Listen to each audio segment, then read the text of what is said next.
Everyone, welcome back to our channel. This side Siddhi and आज की class में मैं आपको बताने वाली हूँ कि मास्टर्स के बाद हम कौन से और अदर एग्जाम के लिए अप्लाई कर सकते हैं या फिर हम किस कोर्स के लिए अप्लाई कर सकते हैं। वो सब कुछ मैं आपको आज की क्लास में बताने वाली हूँ, जस्ट बिकॉज बहुत सारे ऐसे स्टूडेंट हैं जिन्हें ये नहीं पता होता या फिर उन्हें समझ में नहीं आता कि आखिरकार मास्टर्स के बाद हम क्या क्या कर सकते हैं। ठीक है, अब वो मास्टर्स में आप चाहे एमए कर रहे हो, एमकॉम कर रहे हो, एमएससी कर रहे हो, इन सभी के पर्सपेक्टिव से मैं आपको बताने वाली हूँ कि आपके पास कौन कौन सी अपॉर्चुनिटी होती है या फिर कौन कौन से ऑप्शन होते हैं जिसके थ्रू आप लोग के ऊपर है। लेकिन उसमें सबसे बड़ा जो डाउट होता है वो ये होता है कि मैम बीएड के थ्रू, यानी अगर हमने बीएड कर रखा है तब हम कौन से एग्जाम में अप्लाई कर सकते हैं, या फिर हमने बीएड नहीं कर रखा तब हम क्या एग्जाम अप्लाई कर सकते हैं। क्योंकि आपको पता है कि बहुत सारे, कभी भी हम अदर एग्जाम मास्टर के बाद जो कोई भी अगर हम एग्जाम के लिए अप्लाई करते हैं, कोई भी कॉम्पिटेटिव एग्जाम की तैयारी करते हैं, तो यहाँ पर क्या होता है कि बहुत सारे एग्जाम में बीएड को मांगा जाता है, किसी किसी में बीएड नहीं होता है, राइट। तो उसके पर्सपेक्टिव से मैं आज की क्लास में आपको बताने वाली हूँ। तो चलिए देखते हैं कि अगर हमने मास्टर कंप्लीट कर लिया है या फिर हम लोगों ने मास्टर में जस्ट अभी अप्लाई करा है, ठीक है, तो हमारे पास क्या क्या ऑप्शन है वो सब कुछ मैं आज की वीडियो में आपको बताऊंगी। बिना वीडियो को स्किप करे वीडियो के एंड तक बने रहना, वरना आपके डाउट ऐसे ही बने रहेंगे अगर आपने वीडियो को स्किप करके देखा। तो सभी को सजेस्ट करूंगी बिना वीडियो को स्किप करे एंड तक देखना और हर एक बात को बहुत ध्यान से समझना। और उसके बाद भी अगर आपको कोई डाउट या क्वेरी आएगी तो कमेंट के थ्रू पूछ सकते हो, मैं आपके सारे डाउट को यहाँ पर क्लियर करूंगी। ठीक है, तो चलिए बढ़ते हैं कि और बात करते हैं कि आखिरकार हम मास्टर्स के बाद, ठीक है, कौन से एग्जाम दे सकते हैं, किस में अप्लाई कर सकते हैं। उससे पहले मैं आपको बता दूं, जल्दी से चैनल को सब्सक्राइब कर लो, बेल आइकन प्रेस कर लो ताकि आगे आने वाली वीडियोस के नोटिफिकेशन अपडेट आपको टाइम टू टाइम मिलते रहे। देखो, सबसे पहला आता है आपका यूजीसी नेट। मेनली स्टूडेंट ने इस एग्जाम के बारे में सुना होगा, सबसे पहले मैं इसलिए इसी के बारे में बता रही हूँ। यूजीसी नेट के लिए अप्लाई कर सकते हो। अब इसके लिए यहाँ पर आपकी एलिजिबिलिटी क्या है वो भी ध्यान से समझो। देखो, वैसे तो मैंने इसको बहुत अच्छे खासे डिटेल में मेरे चैनल पर ऑलरेडी बताया हुआ है, तो इसका आपको प्लेलिस्ट मेरे चैनल पर मिल जाएगा, जाके चेकआउट कर लेना कि आखिरकार यूजीसी नेट क्या होता है, क्यों देते हैं। अदरवाइज थोड़ा बहुत मैं एक्सप्लेन आपको यहाँ पर भी कर दे रही हूँ। देखो, यूजीसी नेट में अगर आप एग्जाम देना चाहते हो, पहला जो मैंने आपको क्या बताया, यूजीसी नेट का एग्जाम आप लोग दे सकते हो। एलिजिबिलिटी क्या है वो समझ लो। अगर आप लोगों ने इसमें मास्टर में एडमिशन ले लिया है, ठीक है, यहाँ पर मैं ये नहीं कहूंगी कि एमए ही कुछ भी कर रहे हो आप, तो यहाँ पर मेनली क्या है, अगर बस आपका सबसे पहला काम यहाँ पर क्या होना चाहिए कि आपको आपके मास्टर में एडमिशन लेना कंपलसरी होता है।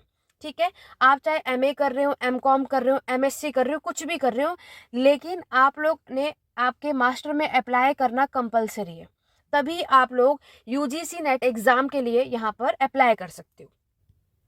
नेक्स्ट अगर हम बात करें तो जैसे कि फर्स्ट हमने क्या समझा कि हमने मास्टर में एडमिशन ले लिया है, आप सभी यूजीसी नेट का एग्जाम दे सकते हो, या फिर आपने मास्टर कंप्लीट भी कर लिया है तो भी आप यूजीसी नेट का एग्जाम दे सकते हो। अब इस एग्जाम में होता क्या है, या इससे आप करोगे क्या या बनोगे क्या, वो भी समझ लो। देखो, यूजीसी नेट एग्जाम देने का ये होता है कि यहाँ एक होता है ना, आप एक गवर्नमेंट एग्जाम, जैसे अभी आपको टीचर बनना हो तो दो हमारे पास ऑप्शन होते हैं, या तो हम गवर्नमेंट टीचर बनेंगे स्कूल में, राइट, या तो आप प्रोफेसर बनते हो कॉलेज में। तो यूजीसी नेट का जो आप एग्जाम देते हो, और अगर आपको कॉलेज में जाकर के पढ़ाना है, प्रोफेसर बनना है, तभी हम आपके यूजीसी नेट एग्जाम के लिए अप्लाई करते हैं। यूजीसी नेट एग्जाम जब यहाँ पर होता है तो इसमें दो ऑप्शन होते हैं। एक में तो आप असिस्टेंट प्रोफेशनल बनोगे, जो मैंने आपको बताया, अगर आपने यूजीसी नेट का एग्जाम दिया और असिस्टेंट प्रोफेशनल के लेवल को एग्जाम को क्रैक किया तो आप कॉलेज में प्रोफेसर बनते हो। दूसरा इसमें जो आता है वो होता है जेआरएफ। तो मैक्सिमम स्टूडेंट जो है वो जेआरएफ को कलेक्ट कर, यानी कि इसमें पास होने के लिए इसको यूजीसी नेट का एग्जाम देते हैं और कोशिश भी करते हैं कि हमारा जेआरएफ हो जाए, राइट। तो जेआरएफ करने से क्या होता है कि आगे पीएचडी के लिए जिन्हें अप्लाई करना होता है, ठीक है, तो अगर आपको पीएचडी करनी होती है तो उसके लिए यूजीसी नेट करना कंपलसरी है।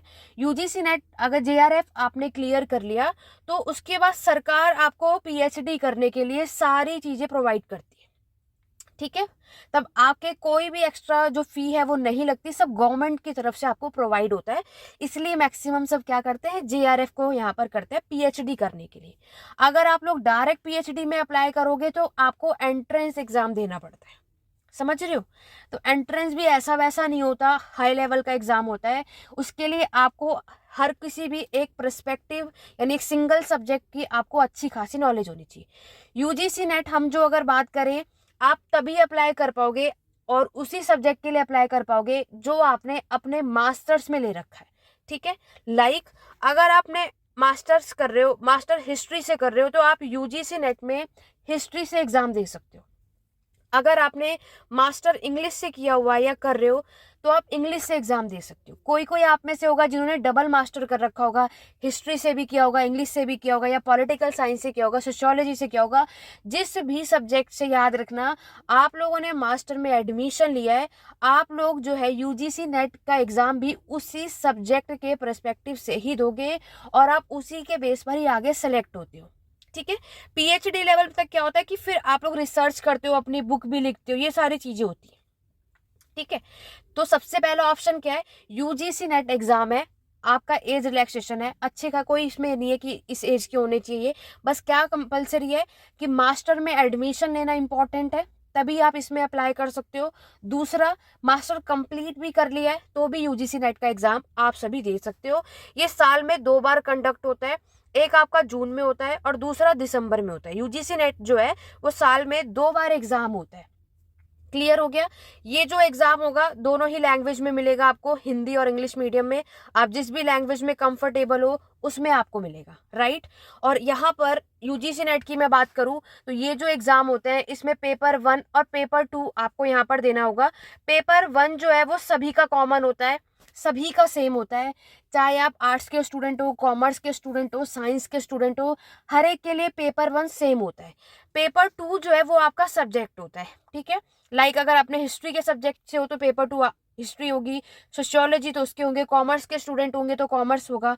पेपर 2 आपका सब्जेक्ट होता है। ठीक है, तो पेपर 1 में आपको 100 क्वेश्चन देखने को मिलते हैं, पेपर 2 में भी आपको 200 मिलेंगे। ठीक है, बाकी की डिटेल मैंने आपको आगे बताई हुई है, तो वो आप प्लेलिस्ट को चेक कर लेना। कमेंट बॉक्स में मैंने प्लेलिस्ट दे रखी है कि यूजीसी नेट के लिए आगे का क्या प्रोसीजर होता है। लेकिन इतनी बात आपको क्लियर हो गई कि मास्टर्स को करने के बाद या मास्टर में आपने अपीयर भी कर दिया है तो भी आप लोग यूजीसी नेट के लिए अप्लाई कर सकते हो। ठीक है, तो यहाँ पर अभी तो ऑलरेडी एग्जाम हो चुके हैं, दोबारा से यूजीसी नेट के लिए एप्लीकेशन फॉर्म जून एग्जाम के लिए निकलेगा। इससे रिलेटेड कोई डाउट या क्वेरी है तो कमेंट के थ्रू आप सभी पूछ सकते हो। तो पहली बात तो क्लियर हो गई। देखो, यूजीसी नेट एग्जाम के लिए आपको बीएड की रिक्वायरमेंट नहीं है, इसमें सिर्फ मास्टर का इंपॉर्टेंट रोल है। ये भी मैं आपको क्लियर कर देती हूँ। यूजीसी नेट के लिए कोई कंपलसरी नहीं है कि बीएड भी होगा तभी आप लोग यूजीसी नेट एग्जाम में अप्लाई कर सकते हो, ऐसा कुछ नहीं है। आप बिना बीएड के भी सिर्फ मास्टर में होना कंपलसरी है। मास्टर में आप चाहे अपीयरिंग हो या फिर कंप्लीट कर लिया हो तो आप सभी एलिजिबल हो यूजीसी नेट एग्जाम के लिए। और इसमें कोई एक ही सब्जेक्ट आपको चूज करना है, वो भी वही होगा जो आपने अपने मास्टर के टाइम पर चूज किया होगा, उसी का ही एग्जाम यूजीसी नेट के लिए अप्लाई कर सकते हो, जस्ट बिकॉज फिर आप उसी के ही असिस्टेंट प्रोफेसर बनते हो। ठीक है, तो इसमें आपको बीएड की रिक्वायरमेंट नहीं होती। और सीटेट भी आपने सुना होगा, सीटेट जो है मैक्सिमम टीचिंग एग्जाम के लिए, इसकी रिक्वायरमेंट भी नहीं है। यहाँ पर सिर्फ और सिर्फ रिक्वायरमेंट है मास्टर्स की, और वो भी 50% आपको इसमें मास्टर्स में लेकर आना ही है। 50 क्या, 55% मेनली होता है।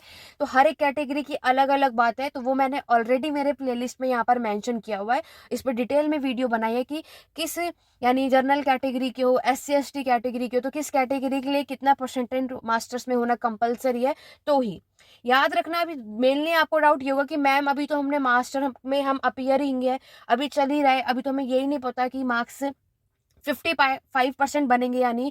और बाय चांस मास्टर करते करते आप लोगों ने यूजीसी नेट का एग्जाम क्लियर कर लिया हो तो याद रखना, मास्टर में 55% मार्क्स कैसे भी करके लाने ही लाने हैं। उससे कम हुए तो आपने जो इतना मेहनत करके यूजीसी नेट का एग्जाम पास करोगे ना, एलिजिबल माना नहीं जाएगा।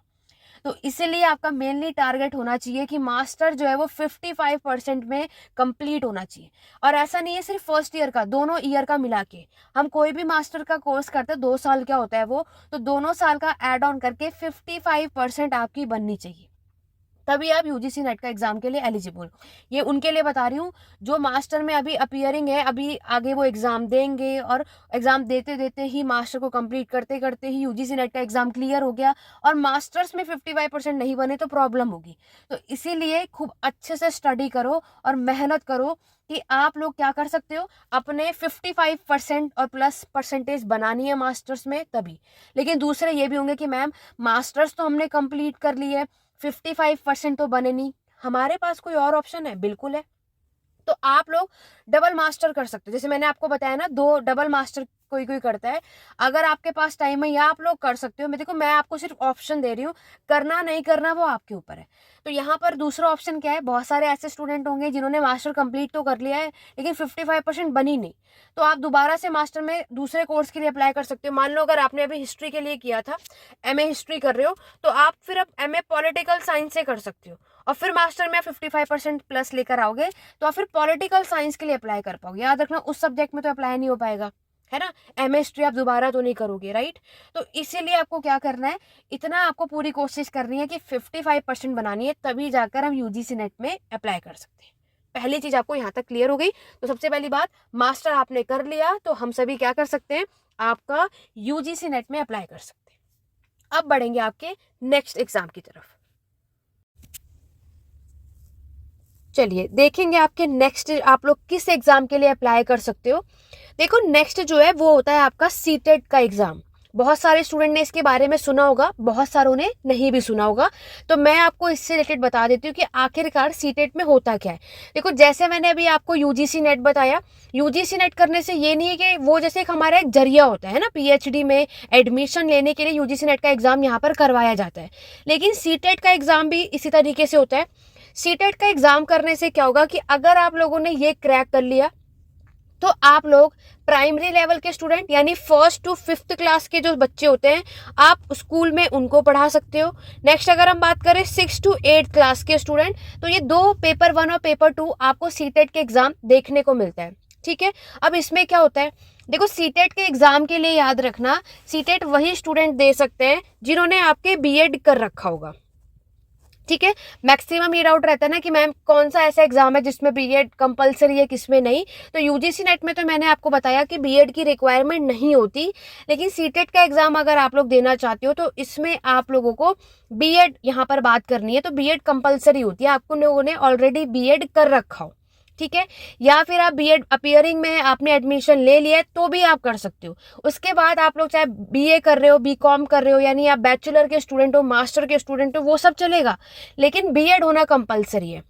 तो यहाँ पर अगर आप लोग पूरा सीटेट का प्रोसीजर जानना चाहते हो कि मैम ये कौन सा, आप में से कई ऐसे होंगे जिन्हें इसके बारे में नॉलेज नहीं होती, तो आप लोग मुझे कमेंट कर देना कि मैम इसके लिए एक डिटेल में वीडियो लेकर के आओ, तो मैं आगे ज़रूर लेकर आऊँगी।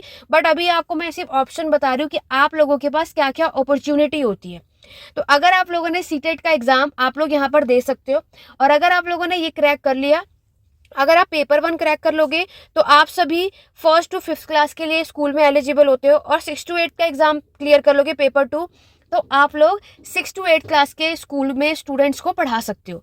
सीटेट का एग्जाम भी आपके साल में 2 बार कंडक्ट होता है, ठीक है। 2 टाइम्स यहाँ पर आप देखोगे सीटेट का एग्जाम कंडक्ट किया जाता है।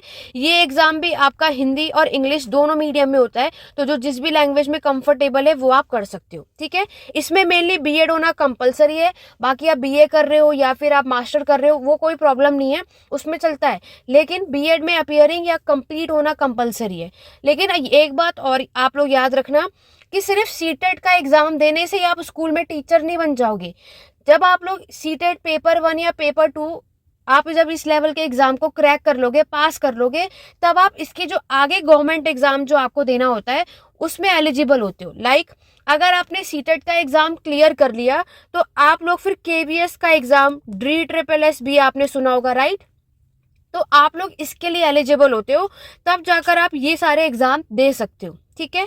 देखो, केवीएस, DSSS भी हम देखते हैं, ये इनके भी कई पार्ट होते हैं। लाइक एक आपका होता है पीआरटी लेवल का, एक होता है टीजीटी लेवल का, एक होता है पीजीटी लेवल का, ठीक है। अगर आपने सीटेट का पेपर 1 को पास कर लिया तो आप पीआरटी के लिए एलिजिबल होते हो। फिर अगर आपने केवीएस या DSSS भी यहाँ पर निकाला और सुपर टेट भी होता है, ठीक है, तो ये कुछ वैकेंसियाँ निकलती हैं। तो ये तीनों के लिए आपको पहले सीटेट क्रैक करना कंपलसरी होता है, अगर आपको KVS, D triple S B, super TET में अप्लाई करना है तो उसके लिए सीटेट कंपलसरी होता है। अगर आपने सीटेट का प्राइमरी लेवल यानी पेपर 1 पास कर रखा है 1st to 5th क्लास का, तो आप सभी पीआरटी के लिए एलिजिबल माने जाते हो। ठीक है, तो याद रखना, अगर पेपर 2 के लिए आपको टीजीटी लेवल पर होगा, इसमें पेपर 2 पास होना जरूरी है। जैसे कई सारे लोग होते हैं पेपर 1 में पास होते हैं, पेपर 2 में फेल हो जाते हैं, है ना। तो यहाँ पर पेपर 2 फिर पास करना जरूरी होता है आपको, तभी जाकर के आप टीजीटी लेवल में अप्लाई कर सकते हो। तो सीटेट आपके पास ऑप्शन है, टीचिंग ये भी होता है एग्जाम, और यहाँ पर आप स्कूल लेवल में टीचर बन सकते हो।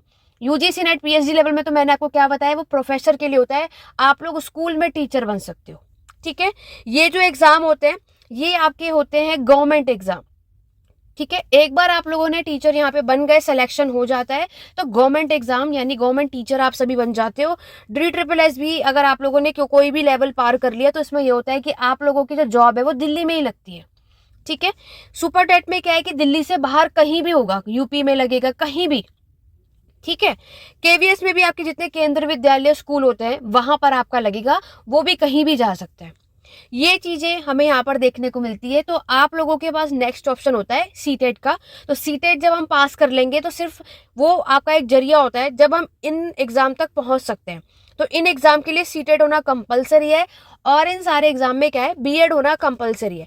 तो अगर आप लोगों ने बीएड नहीं करा है और ये एग्जाम देने की सोच रहे हो, तो सबसे पहले आपको बीएड करना यहाँ पे जरूरी है। ठीक है, उसके बाद आप चाहे बैचलर के कोई भी स्टूडेंट हो या फिर आप मास्टर कर रहे हो, इसमें कोई वो नहीं है, कोई वो प्रॉब्लम नहीं है। बैचलर के स्टूडेंट हो, मास्टर के हो, कोई दिक्कत नहीं है, लेकिन आपको बीएड यहाँ पर जरूर करना है। ठीक है, चाहे आप अपियरिंग में हो, चाहे आपने पास कर लिया हो। बाकी डिटेल में इसकी वीडियो अगर आपको जाननी है कि मैम इसमें क्या होता है, क्या प्रोसीजर होता है, एग्जाम पैटर्न होता है, वो मैं आपको बता दूंगी। लेकिन अभी हमें सिर्फ इतनी बात समझनी है कि हमारे पास अब आगे क्या क्या अपॉर्चुनिटी है नेक्स्ट, कि हम कौन कौन से एग्जाम को दे सकते हैं। बाकी आपकी मर्जी है कि आप लोगों को कौन सा एग्जाम देना है। कमेंट करके जरूर बताना कि आप लोग इसमें से किस एग्जाम की प्रिपरेशन कर रहे हो। ठीक है, अब आगे बढ़ते हैं। नेक्स्ट जो आपके पास ऑप्शन होता है वो होगा आपका D triple S B PGT level. जैसे कि आप सभी को पता है कि अभी जस्ट इसका एप्लीकेशन फॉर्म आउट हुआ है। डी ट्रिपल एस बी के लिए मैं आपको बता दूं, इसमें हमें किसी भी तरीके का सीटेट नहीं चाहिए होता, इसमें आपको बीएड की भी कोई रिक्वायरमेंट नहीं है, इसमें सिर्फ और सिर्फ मास्टर्स मांगा जाता है। तो अगर आप लोग मास्टर में अपियरिंग हो या मास्टर आपने कंप्लीट कर लिया है, तो आप सभी D triple S B PhD का एग्जाम दे सकते हो। अभी इसकी वैकेंसी निकली है। ठीक है, तो आप लोग इसमें अप्लाई भी कर सकते हो। एप्लीकेशन फॉर्म आउट हुआ है। जनरल कैटेगरी के लिए 100 रुपीज़ में आप एप्लीकेशन फॉर्म को फिल कर सकते हो। अगर इसके बारे में डिटेल में इंफॉर्मेशन चाहते हो तो मुझे नीचे कमेंट करके मेंशन कर देना, मैं इसके ऊपर शॉर्ट वीडियो आपके लिए ले आऊंगी, ताकि आप लोग इसमें क्या क्या कर सकते हो वो मैं आपको डिटेल में बता दूंगी। ठीक है, तो अगर आप लोगों ने मास्टर कर लिया या कर रहे हो, तो नेक्स्ट जो हमारे पास अपॉर्चुनिटी होती है वो D triple S B PhD के लिए होती है, पोस्ट ग्रेजुएशन के लिए होता है।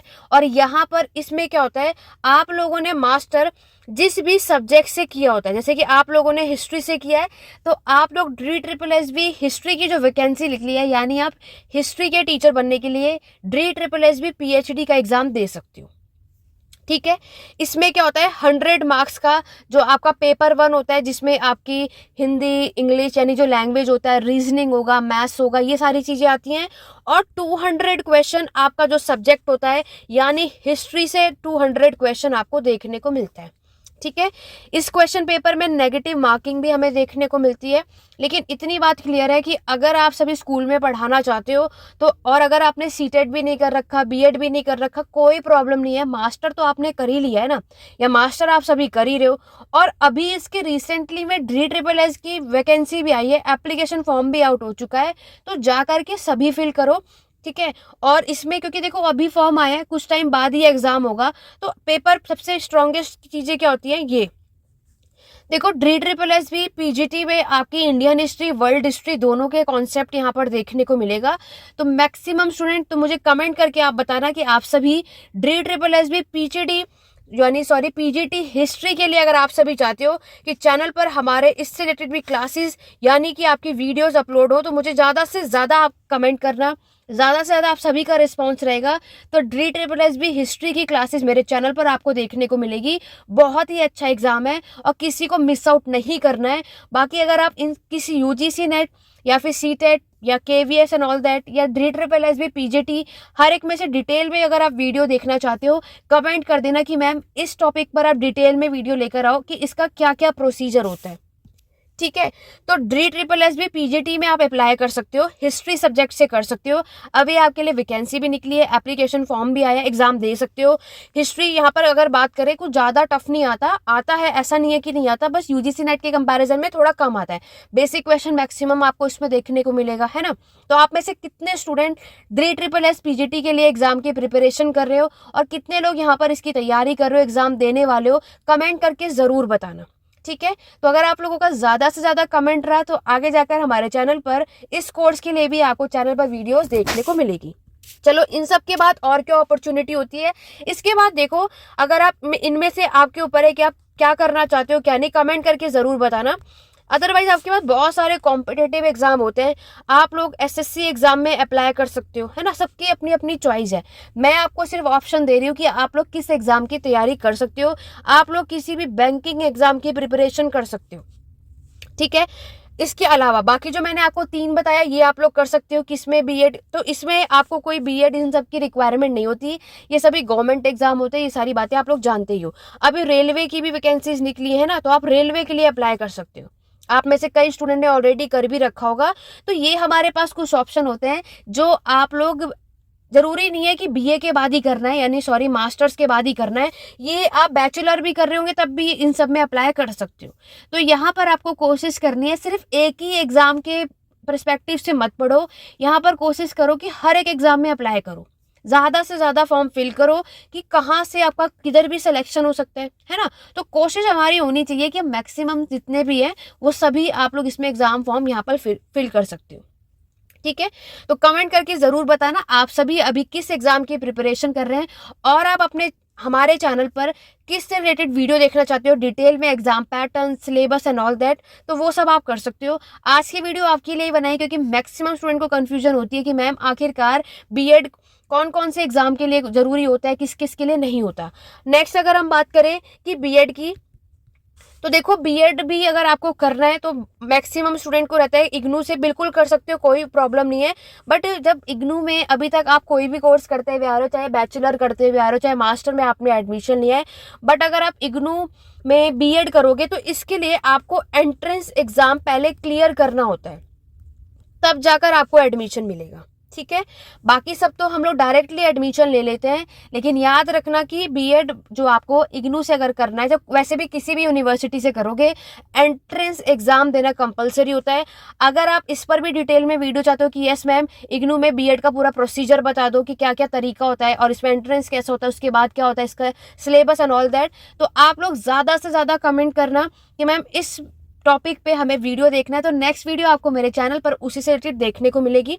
ठीक है, और अभी तक कोई भी किसी भी टॉपिक से रिलेटेड कोई भी डाउट या क्वेरी आप कमेंट के थ्रू पूछ सकते हैं, नहीं तो आप सभी को टेलीग्राम चैनल का लिंक मैंने प्रोवाइड किया है डिस्क्रिप्शन बॉक्स में, उसको ज्वाइन कर लो।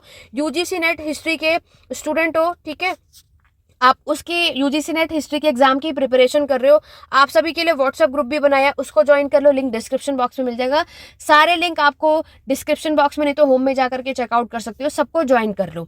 ठीक है, और जल्दी से ज़्यादा इस वीडियो को शेयर भी कर देना ताकि और भी स्टूडेंट की हेल्प हो सके और उन्हें समझ में आ सके, आइडिया लग सके कि अब हमें किस एग्जाम की प्रिपरेशन करनी चाहिए। देखो, टाइम वेस्ट बिल्कुल नहीं करना चाहिए। एक बात और बता दूं, जितने भी स्टूडेंट DSSS PhD में अप्लाई करोगे, इसकी लास्ट एज इस बार 30 ईयर्स हो गई है, तो एज रिलैक्सेशन आपको यहाँ मिलेगा। तो एज भी आप देख रहे हो कितना मैटर है। तो अगर आप में से जितने भी लोग 30 तक हो, ठीक है, 30 ईयर्स के हो, उसके ऊपर में किसी के पास चांसेस नहीं है, फिर तो आप UGC नेट कर सकते हो, CTET कर लो, है ना, ये सब अप्लाई कर सकते हो, या और भी जितने मैंने कॉम्पिटेटिव एग्जाम आपको बताए। बट DSSS PhD की इस बार एज जो है वो 36 से 30 कर दिया गया है। तो देखो, जितने भी 30 और उसके अंडर में, तो आप लोगों के पास अभी भी अपॉर्चुनिटी है। एक बार एज भी निकल गई तो फिर एक बार आप में इसमें करना भी चाहोगे अप्लाई तो भी नहीं कर पाओगे। इसमें सिर्फ और सिर्फ मास्टर्स मांगा है, जो कि आप ऑलरेडी कर रहे हो या कर चुके हो। तो बिना टाइम वेस्ट करे इसमें अप्लाई करो और अच्छे से एग्जाम की प्रिपरेशन करो। बाकी कौन से DSSB PhD या CTET के लिए या आपके UGC नेट के लिए या बाकी BEd के लिए, जिसके लिए भी आप डिटेल में वीडियो देखना चाहते हो, ज़्यादा से ज़्यादा कमेंट करना है। ज़्यादा से ज़्यादा जिस पर भी रिस्पॉन्स आएगा, नेक्स्ट वीडियो आपको मेरे चैनल पर देखने को मिलेगी। और हिस्ट्री से रिलेटेड कोई भी डाउट या क्वेरी है, मुझे कमेंट के थ्रू ज़रूर पूछना। आज की क्लास को हम यहीं एंड करते हैं, मिलते हैं अपने नेक्स्ट वीडियो में। Thank you for watching.